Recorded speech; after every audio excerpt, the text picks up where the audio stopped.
Good morning and welcome to Lessons in Love. And today we're taking a look at lesson 195. We're going to pause to take a holy moment to connect in with our breath and to drop into our bodies. So I invite you to gently close your eyes down, to allow yourself to land.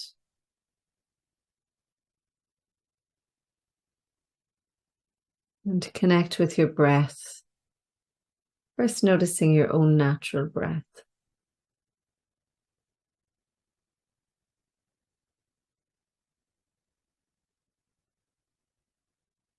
And then taking a longer, deeper inhale, followed by a long, slow exhale. Breathing in and out through your nose, if that suits you.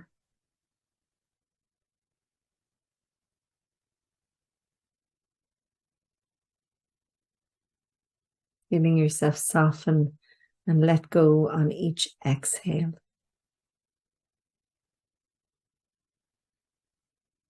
We begin this day in gratitude. We open our hearts and we surrender to love. We ask love to lead the way through the minutes and the hours of this new day. We welcome joy, fun, and abundant prosperity.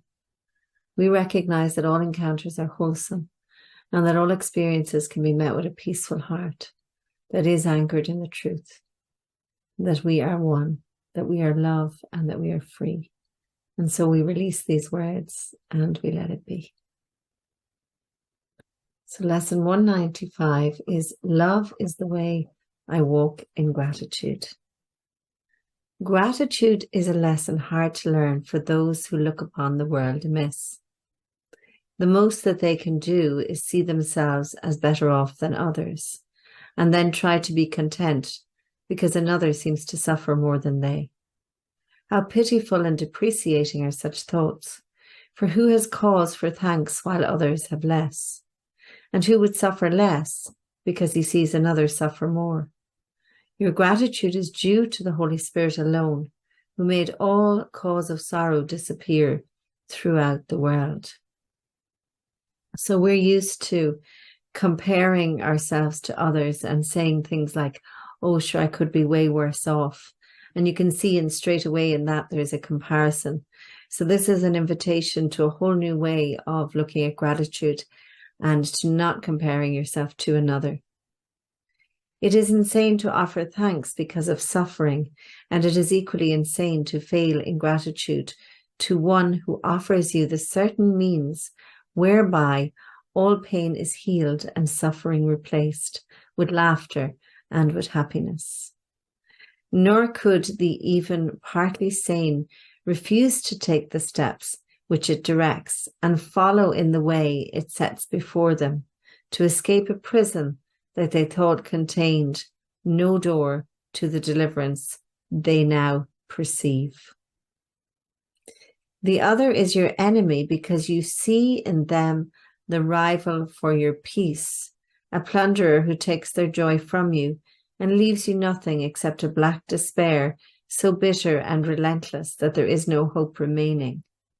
Now is vengeance all there is to wish for. Now can you only try to bring them down to lie in death with you, as useless as yourself, as little left within their grasping fingers as in yours. You do not offer God your gratitude because another is more slave than you, nor could you sanely be enraged if they seem freer. Love makes no comparisons. So this is the line that I want you to take from this. This is the standout line. Love makes no comparisons. And gratitude can only be sincere if it is joined to love. We offer thanks to God our Creator, that in us all things will find their freedom. It will never be that some are set free while others are still bound. For who can bargain in the name of love? Therefore, give thanks in sincerity, and let your gratitude make room for all who will escape with you. the sick, the weak, the needy, and the afraid, all those who mourn a seeming loss or feel apparent pain, who suffer cold or hunger, or walk the way of hatred and the path of death. All these go with you. Let us not compare ourselves with them, for thus we split them off from our awareness of the unity we share with them, and so they must share with us. We thank our Creator for one thing alone, that we are separate from no living thing, and therefore one with our Creator. And we rejoice that no exceptions can be made which would reduce our wholeness, nor impair or change our function to complete the one who is completion.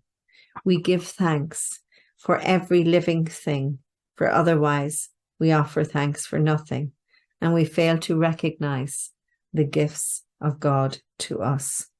And it's not lost on me that my cat came in and walked across me as I was saying those words. We give thanks for every living thing. Then let all others lean their tired heads against our shoulders as they rest a while. We offer thanks for them, and if we can direct them to the peace that we would find, the way is opening to us at last. An ancient door is swinging free again. A long forgotten word re-echoes in our memory and gathers clarity as we are willing once again to hear it. So when we practice like this, we let go of all self-seeking. You know, all our gratitude is for everyone, speaking on behalf of everyone and for everything. So we walk then in gratitude, the way of love, for hatred is forgotten when we lay comparisons aside. What more remains as obstacles to peace? The fear of God is now undone at last, and we forgive without comparing. Thus we cannot choose to overlook some things and yet retain some things still locked away as sins. When your forgiveness is complete, you will have total gratitude, for you will see that everything has earned the right to love by being loving, even as yourself. Today we learn to think of gratitude in place of anger, malice, and revenge. We have been given everything. If we refuse to recognize it, we have imprisoned ourselves to bitterness and to self-deception, which regards us in a place of merciless pursuit, where we are badgered ceaselessly and pushed about without a thought or care for us or for our future. Gratitude becomes the single thought we substitute for these insane perceptions. God has cared for us and calls us God's child. Can there be more than this? Our gratitude will pave the way to God and shorten our learning time by more than you could ever dream of. Gratitude goes hand in hand with love, and where one is, the other must be found. For gratitude is an aspect of the love, which is the source of all creation. God gives thanks to you, God's child, for being what you are, simply for being. God's own completion and the source of love along with God. So that is what you are, God's own completion and the source of love. Your gratitude to God is one with God's to you. For love can walk no road except the way of gratitude, and thus we go who walk the way to God. Reverend Michael Beckwith speaks of 3 forms of gratitude. The first one being grateful for the things we have in life, or the little experiences that we have. So the other day we were in Portumna Castle, myself and my grandson and my daughters, and for no apparent reason, out of the blue, we were given free tickets into the castle and the gardens. We had asked directions to the playground, and this gentleman offered us a free pass, and he said, "Shh, don't say anything to anyone." So that's the first form of gratitude. We were so grateful for that. Like, we were like, thank you. Oh my God, that's amazing. And it was this lovely little miracle.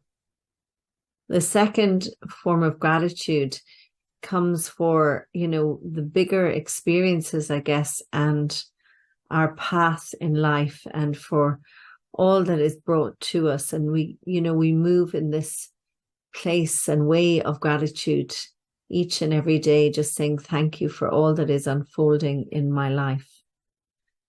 And the third form of gratitude is when things come our way that seem difficult, we're actually saying thank you, because we know that anything that is crossing our path is for the highest good and is filled with opportunities. And so as something comes, we decide we're going to be blessed by it. However challenging it appears to be, we truly recognize this is a blessing that is happening for me right now. And we say, thank you, thank you, thank you. So I invite you to close your eyes down and just be with gratitude. Be in the knowing that we can't have this sort of singular gratitude that's just for ourselves, that all others must come along with us on this journey of gratitude, that it isn't one about comparison. It isn't one about I have more, or therefore, but the grace of God go I. It's a very, very different way of looking at gratitude. And just be with whatever it is that you're grateful for on this day. And check in, is it a gratitude that is of comparison? Or is it a gratitude simply for being alive, for all the experiences that you're having? And is there a space in you to be grateful for the more challenging experiences that you've had, and for what might be to come? Can we just stay in this state of grace? And that's what grace is, when we welcome everything. We're in a space of grace when we can welcome everything with gratitude, knowing that everything can be used for our good.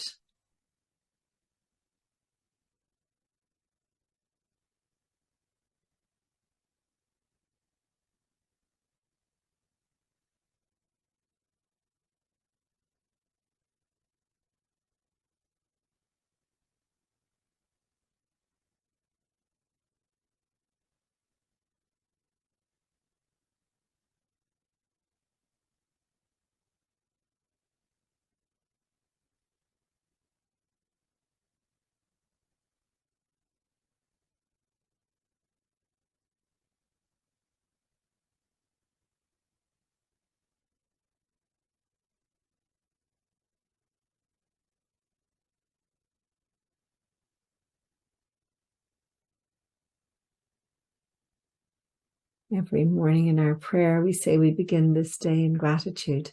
And it's simply, a gratitude for being alive, being here, having this opportunity to experience life. And it's a wonderful way to start your day and to close your day with gratitude.